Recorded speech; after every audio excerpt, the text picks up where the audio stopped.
وہ تھا خریدنا، یہاں پر ہے بیچنا، لا بھائی ان نہیں بیچ سکیں گے آپ کچھ، یعنی آپ کے کچھ اعمال، آپ کے کچھ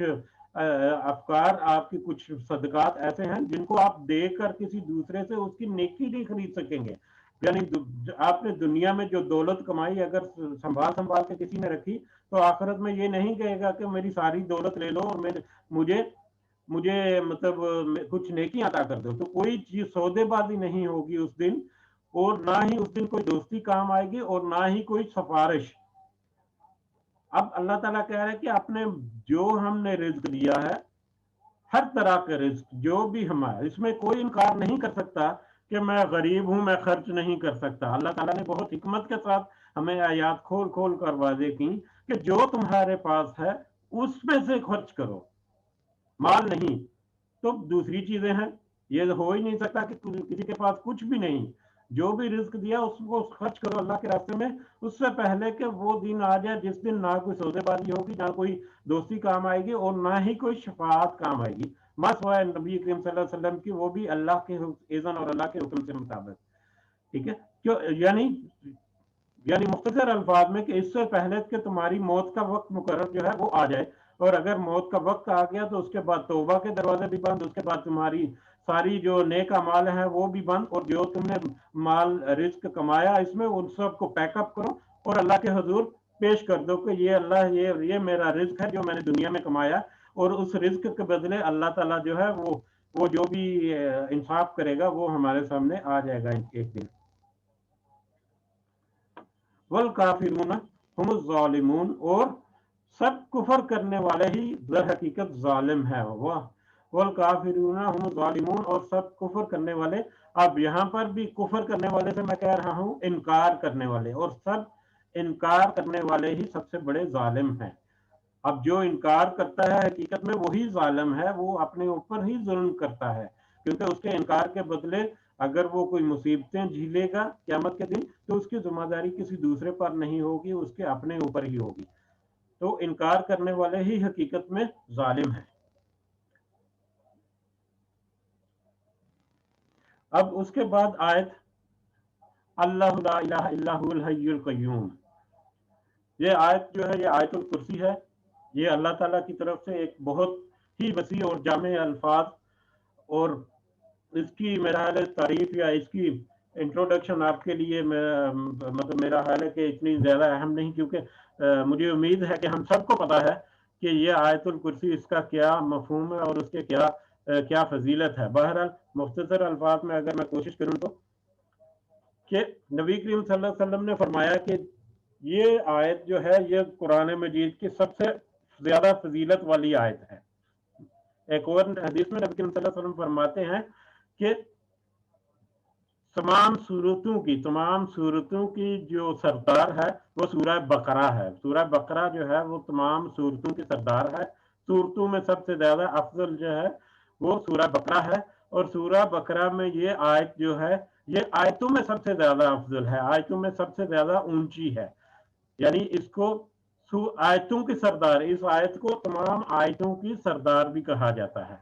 اس آیتوں کو تمام آیتوں کی سردار بھی کہا جاتا ہے. اور اس